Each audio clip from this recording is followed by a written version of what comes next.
প্রিয় শিক্ষার্থী বন্ধুরা, তোমরা কেমন আছো? আশা করি ভালো আছো। প্রকাশ চন্দ্র নাগ, সিনিয়র শিক্ষক, গণিত, জয়পাড়া সরকারি পাইলট উচ্চ বিদ্যালয়, দোহার, ঢাকা। আমি আজকে তোমাদের ত্রিকোণমিতি নিয়ে আলোচনা করব। পূর্বেও আমরা কিছুটা আলোচনা করেছি গত ক্লাসে। প্রাথমিক ধারণা দিয়েছি তোমাদের ত্রিকোণমিতি কাকে বলে এবং এটা কার সাথে কোন সূত্র এবং কিভাবে সম্পর্ক পিথাগোরাসের উপপাদ্য থেকে অর্থাৎ সমকোণী ত্রিভুজ থেকে আমি বুঝিয়েছি। কোনটা অতিভুজ মনে আছে অবশ্যই তোমাদের। 90 ডিগ্রি কোণের বিপরীত বাহু হচ্ছে অতিভুজ। আর যখন আমরা নির্দিষ্ট কোণ সূক্ষ্ম কোণের পরিমাপ নির্ণয় করব তখন থিটা কোণের বিপরীত বাহু হবে লম্ব আর সন্নিহিত বাহু হবে ভূমি, যখন যেভাবেই থাক। তাহলে এগুলো দিয়ে আমরা 6টি অনুপাত তোমাদের দেখিয়েছি। অনুপাতগুলো অবশ্যই মনে আছে। আমি বলছি sine theta, cos theta, tan theta, cot theta, sec theta, cosec theta. কয়টা হলো? 6টা। আমি আবার বলছি sine theta, cos theta, tan theta, cot theta, sec theta এবং কোসেক থিটা। আচ্ছা দেখো, এটা তো আমি সিরিয়ালি বলেছি, কিন্তু এদের মধ্যে সম্পর্ক আছে। তোমরা পিছনে একটি দেখো, আমি আগে করে রেখেছি একটা চিত্র, দেখতে পেয়েছো সবাই? এখানে একটা চিত্র। বলো তো এই চিত্রটা আমাদের গণিত বিষয়ক চিত্র কি, এটা কি বলা হয়? আচ্ছা আমি বলে দিচ্ছি। দেখো তো বাহু কয়টা? 6টা বাহু। এর অর্থ আমি একটু অন্যরকম করে তুলেছি। 6টি বাহু দ্বারা আবদ্ধ ক্ষেত্র হচ্ছে কি? আবদ্ধ চিত্র। এখানে ক্ষেত্র হবে না। 6টি বাহু দ্বারা আবদ্ধ চিত্রকে বলা হয় ষড়ভুজ। 3টি বাহু দ্বারা আবদ্ধ তোমরা শিখেছো ত্রিভুজ। 4টি বাহু দ্বারা আবদ্ধ চতুর্ভুজ। 5টি বাহু দ্বারা পঞ্চভুজ। তাহলে 6টি বাহু দ্বারা আবদ্ধ কি হবে? আবদ্ধ চিত্র ষড়ভুজ।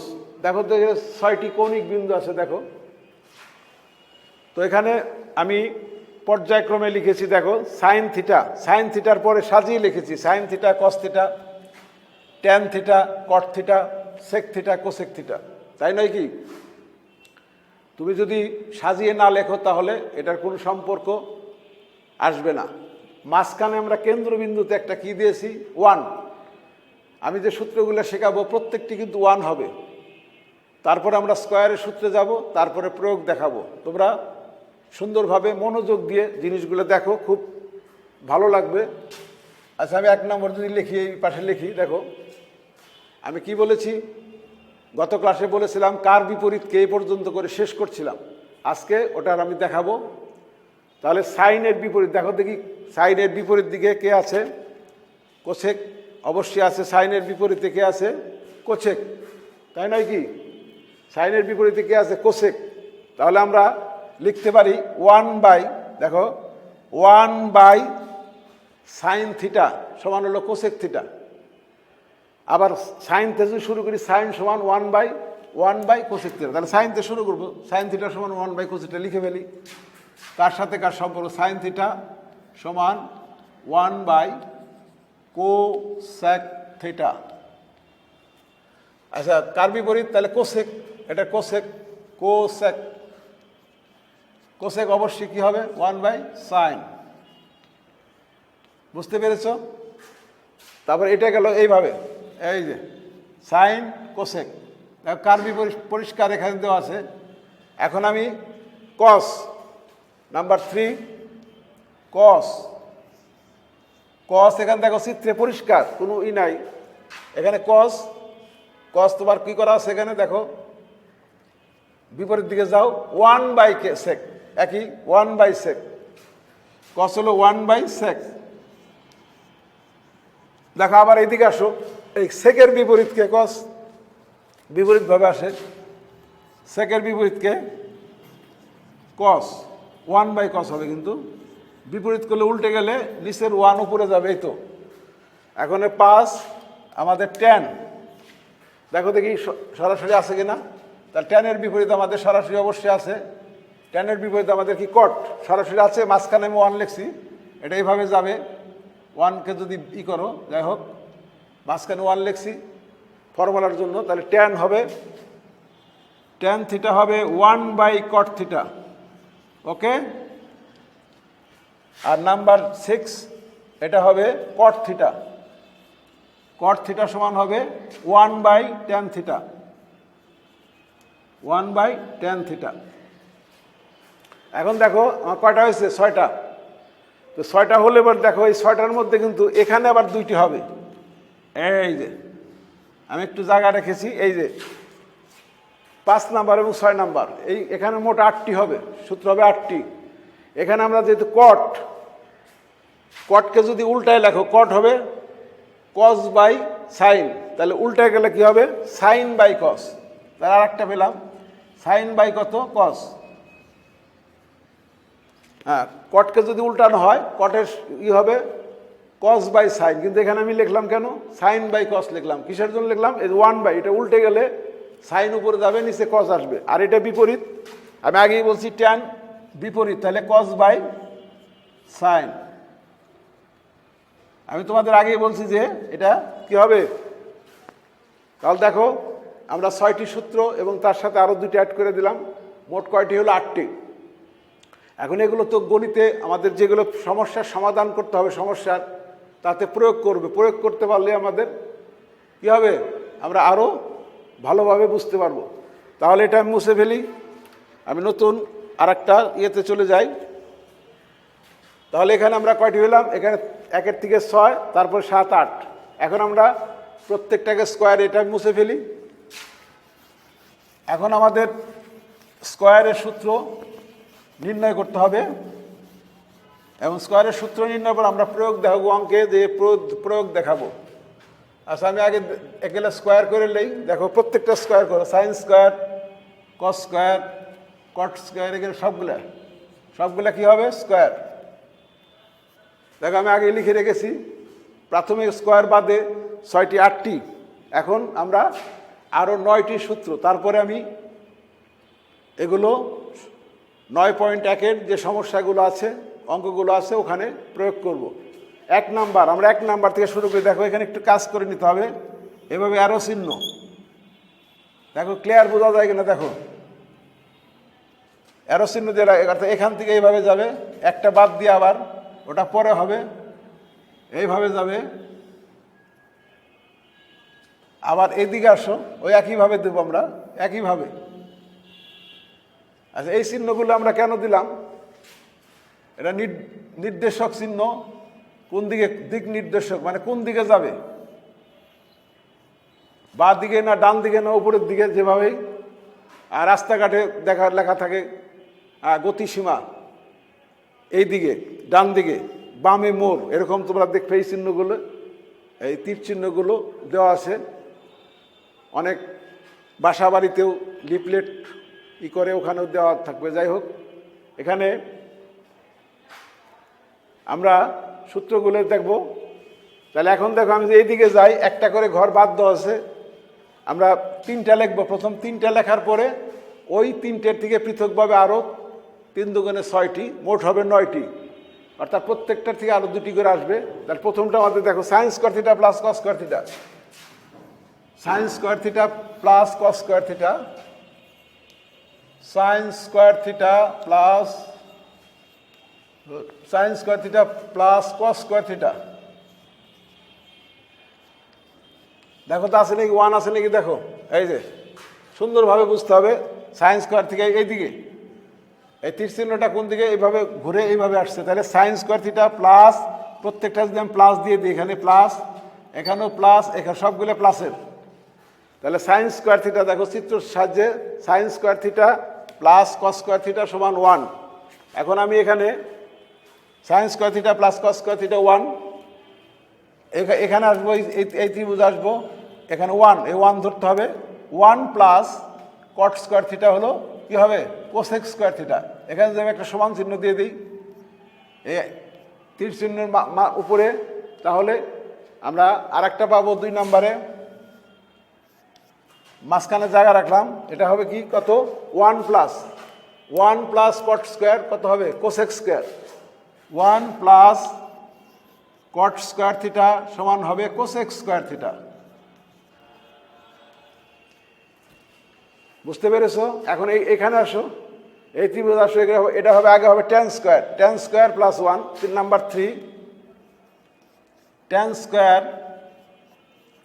থিটা প্লাস ওয়ান সমান হলো কি উপরে গিয়ে সেক স্কোয়ার থিটা। দেখো একটা চিত্র এমনভাবে তোমার যদি সূত্র মনে না থাকে তাহলে তুমি এই চিত্রের সাহায্যে রাফ করে বের করতে পারবে। মানে একটা বের করলে তুমি আরও আনুষঙ্গিক 2টা করে পাবে। কিভাবে দেখো, সব আমি আবার বলছি, দেখো এইভাবে এই চিত্রটা কিন্তু যেভাবে যে ডিরেকশন বা যেভাবে যে চিহ্ন ব্যবহার করা হয়েছে ওইভাবে লিখতে হবে পর্যায়ক্রমে। Sign square theta plus cos square theta সমান, এই যে তীর চিহ্নটার মাথা সমান 1। আবার ওইদিকে যাও, 1 প্লাস কট স্কোয়ার থিটা সমান cosec square theta, 1 plus cot square theta সমান কোসেক স্কোয়ার থিটা। এইদিকে আসো, টেন স্কোয়ার থিটা প্লাস 1 সমান সেক স্কোয়ার থিটা। তাহলে আমরা কয়টা লিখলাম ওখানে? 3টি। এখন এই দেখো, এখন আর চিত্র লাগবে না, এখান দিয়ে আমি স্টার মার্ক দিয়ে লিখি। তাহলে সাইন স্কোয়ার যদি ঠিক রাখি, কস স্কোয়ারটা ওইদিকে দিয়ে দিলাম, আবার কস স্কোয়ার যদি ঠিক রাখি তাহলে সাইন ওখানে যাবে। দেখো কত সুন্দরভাবে চলে আসে। এখানে মোট কয়টা হয়ে গেল? 3টা। দেখেছ? ওই একটার থেকে আরো 2টা তদ্রূপ এগুলো হয়ে যাবে। আমি যদি এটা ঠিক রাখি, কট স্কোয়ার থিটা যদি ঠিক রাখি তাহলে 1 ওদিকে চলে যাবে, কোসেক স্কোয়ার থিটা মাইনাস 1। আবার কট যদি ওইদিকে নেই তাহলে কি হবে? কোসেক স্কোয়ার থিটা মাইনাস কট স্কোয়ার থিটা সমান কত? 1। কোসেক স্কোয়ার থিটা মাইনাস কট 1, এরকম তদ্রুপ এখানেও তাই হবে। স্টার মার্ক দিয়ে রাখলাম। টেন স্কোয়ার তো আছেই, আমি যদি সেক স্কোয়ার ওটা ওদিকে নিয়ে যাই তাহলে শুধু টেন স্কোয়ার থিটা সমান সেক স্কোয়ার থিটা মাইনাস 1, 1টা ওইদিকে নিলাম। আবার যদি আমি টেন স্কোয়ারটাকে ওইদিকে নেই তাহলে কি হবে? Sec square theta minus tan square theta সমান কত? 1। দেখো তো এখানে 3টা, আবার এখানেও 3টা। আমি এদিকেও দেই, দেখো বোঝার সুবিধার্থে। দেখো এখন আলাদা আলাদা করে আমরা কি মোট কয়টি হলো? 9টি। তাহলে এই 9টি আর পূর্বে স্কোয়ার বাদে কয়টি দেখাইছিস? 8টি। তাহলে 8 আর 9 মোট কত? 17টি।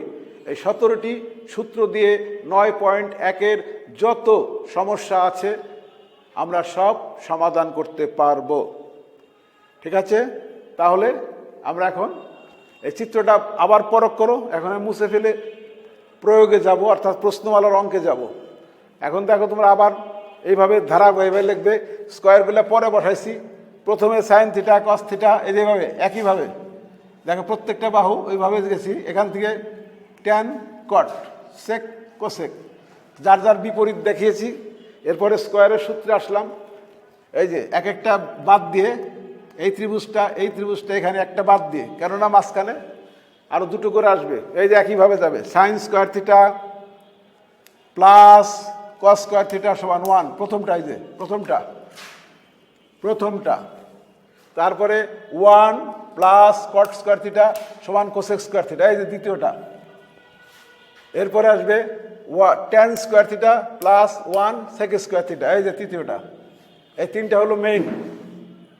এখন আমরা এটা মুছে আমাদের অনুশীলনীর যে সমস্যা, অর্থাৎ যে অঙ্কগুলো দেওয়া আছে সমাধান দেখাবো। তাহলে এটা পুরো মুছে ভালো করে করে রাখো, অনেক দিন মনে থাকবে। সূত্র মুখস্থ করলে বেশি দিন থাকবে না, পরে ভুলে যাবে। কিন্তু এটা যদি তুমি এইভাবে, আমি একটা স্ট্রাকচার দেখিয়েছি ষড়ভুজের মাধ্যমে, অনেক দিন মনে থাকবে এবং তোমরা পরীক্ষার হলেও ভুলবে না। এইভাবে পর্যায়ক্রমে লিখে যাবে। আচ্ছা ঠিক আছে, এখন আমরা অনুশীলনী 9.1 উপরে লেখা আছে, অনুশীলনী 9.1 আমরা সমাধান করব। কয়েকটি তোমরা যে যেখানে আছো ভালোভাবে এটা দেখো, সুন্দরভাবে মনোযোগ দিয়ে, তাহলে তোমরা উপকৃত হবে আমি আশা করি। এখন আমরা নির্দিষ্ট যে সূত্রগুলো আমি দেখিয়ে দিলাম এবং উল্লেখ করলাম, 8টা 9টা মোট কটা 17টা। এখন আমি কয়েকটা অঙ্ক ভালো করে তোমাদের দেখাচ্ছি। 12 থেকে 15, 9.1-এর 12, 13, 14, 15। এখন আমি 12তে যদি শুরু করি, দেখো কেন শুরু করব, এই সূত্রগুলো আমরা প্রয়োগ করতে পারবো। এই জন্য একই ধরনের 12, 13, 14, 12, 13, 14, 15 একই রকম অঙ্ক। আমি প্রথমটা ওটাই 12 কোসেকে ডিভাইডেড বাই কোসেক এ -1, আবারও কোসেকে উপরে কোসেকে +1 সমান 2 sec স্কোয়ার। 2 sec স্কোয়ার এটা দেখাইতে বলছে, এত সমান এত, আমার এটা দেখাতে হবে। ঠিক আছে, অঙ্ক ওঠানো ঠিক আছে। প্রথমে অঙ্ক প্রশ্নের থেকে যখন পরীক্ষা দিবে, প্রশ্ন থেকে উঠিয়ে তুমি অবশ্যই ভালো করে দেখবে আমার অঙ্ক উঠানো ঠিক আছে কি না। যদি অঙ্ক ভুল উঠাও, তাহলে কোনোদিনও তুমি এটা নির্দিষ্ট লক্ষ্যে পৌঁছতে পারবে না। এখন আমরা এটা তৈরি করতে হবে। এটা হলো বাম পক্ষ, আমি এটা মুছে দিই, তোমরা আবার আলাদাভাবে করবে। আমার চক ডাস্টার আমি মুছতে পারছি। এটা আমি লিখি লেফট হ্যান্ড সাইড বা লেফট সাইড, সংক্ষেপে লেফট সাইড, বাম পক্ষ লেফট সাইড। এখন আমি এটাকে, তোমরা যদি সরাসরি এটার যে স্যারের সূত্র দিয়ে দেখাই দিছে আমরা শুরু করে দিই, না, এটাকে থেকে কিছু বাড়াতে কমাতে হবে। যেমন নিচে লসাগু করতে হবে, তারপরে গুণ করতে হবে, কিছু কাট ছাট যাবে, তারপরে সূত্র প্রয়োগ। এবং প্রত্যেকটা অঙ্কে কিন্তু এরকম, বুঝতে পেরেছো? তাহলে দেখো, আর তোমরা তো ভালো ছাত্র সবাই, একবার বললেই তোমাদের মনে থাকে। এই একটা টার্ম, এখানে একটা টার্ম,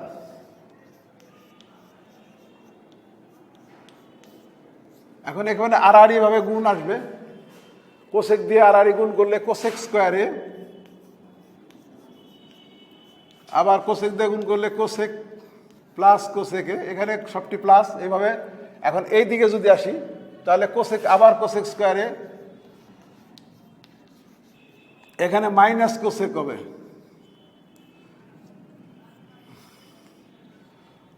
আচ্ছা দেখো কেন মাইনাস হলো এখানে, দেখো ভালো করে দেখো, এই যে -1, এখানে কি আছে -1, তাহলে তো মাইনাস হবেই। এখন এই প্লাস কোসেকে মাইনাস কোসেকে কাটা গেল, তাহলে আমাদের কি রোল, উপরে কি থাকে দেখো, উপরে কোসেক স্কোয়ার দুইটা, এই একটা ওখানে একটা, তার 2 কোসেক স্কোয়ারে। আর এখানে দেখো আমাদের একটা সূত্র পড়েছে, অনেক সময় বীজগণিত থেকেও ত্রিকোণমিতি আসবে, বা আমাদের সূত্র জানা আছে। দেখো এটাকে যদি আমি ধরি, তাহলে a - b, একটা আগে এটা মাইনাসটা আগে দিয়েছে, আর এটা a + b, তাহলে a + b whole into a - b, তোমরা অবশ্যই সূত্রটি জানো, a² - b²। আমি লিখে ফেলি, তাহলে এ কত, এ হলো আমাদের কোসেক স্কোয়ার, এ হলো কোসেক, তাহলে কোসেক স্কোয়ারে, আর এখানে হলো 1 স্কোয়ার। আমি ওইভাবে ফর্মুলা অনুযায়ী লিখলাম। তার এখন কোসেক স্কোয়ার এবং 1 স্কোয়ার, যদিও স্কোয়ার না দিলেও হবে, যাই হোক আপাতত এবার রাখছি। 1 স্কোয়ার অর্থ 1, তুমি স্কোয়ার ফর্মুলার জন্য আমরা দিয়েছি। আচ্ছা, এখানে আমি সূত্র প্রয়োগ করব, এখন আপাতত মুছে দিলাম। তুমি স্কোয়ার দিয়ে এখানে থাকলেও অসুবিধা নেই, যাক থাক। তাহলে কোসেক স্কোয়ারে -1, আমরা 1 স্কোয়ার অর্থ 1। তাহলে দেখো এখন আমি সূত্র প্রয়োগ করব। নিচেরটা কোসেক স্কোয়ারে -1, আমাদের সূত্র কি দেখো, ওই শেষের 9টার মধ্যে আছে, দেখো কোসেক স্কোয়ার গ্রুপে, কোসেক স্কোয়ার, কট স্কোয়ার ওখানে আছে, দেখো।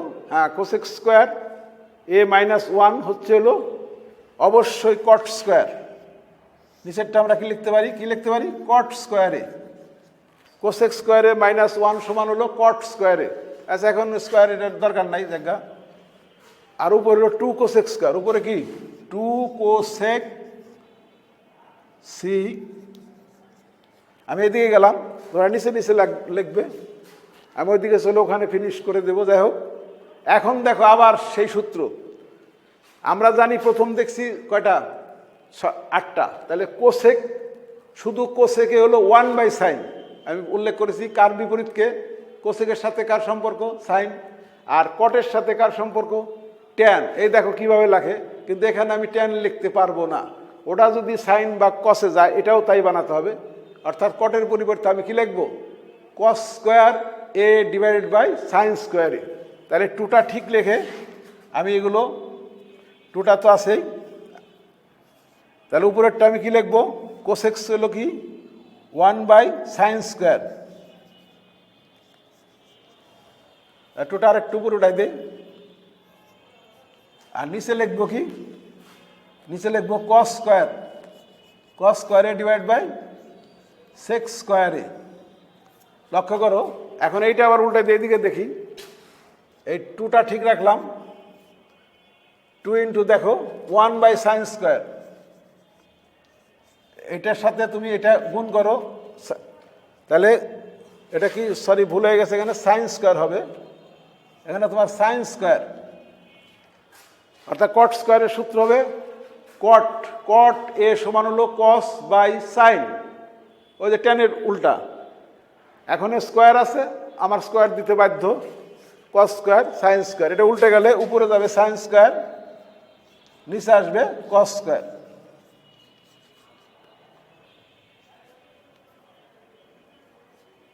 এই সাইন স্কোয়ার কাটা গেল, তো আমার কি থাকে, উপরে থাকে 2, নিচে থাকে কস স্কোয়ার। তো আমি এখানে মুছে দেখো, বা উপরেও লিখতে পারি, উপরে উঠে দিই, তাহলে আমার কী রইল শেষ পর্যন্ত, এখান থেকে আসছি, তাহলে টুটা ঠিক আছে, তাহলে এই দুটো কাটা গেছে, আমার কি থাকে 1/cos স্কোয়ার, 1 কত, কস স্কোয়ারে। এখন দেখো তো এটার 1/cos স্কোয়ার আমরা কি শিখেছি, 1/cos হলো সেক, তাহলে শুধু 1/cos সমান সেক, তাহলে 1/cos স্কোয়ার সমান সেক স্কোয়ার।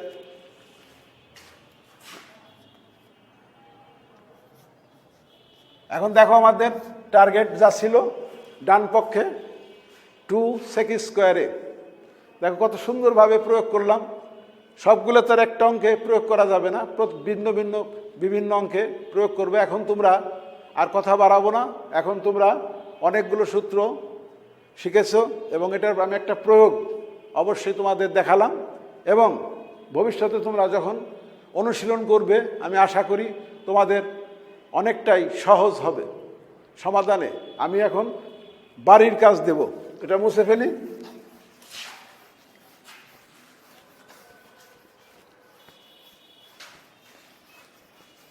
এখন তোমাদের বাড়ির কাজ নিয়ে যাও, বাড়িতে অনুশীলন করবে বাড়ির কাজ।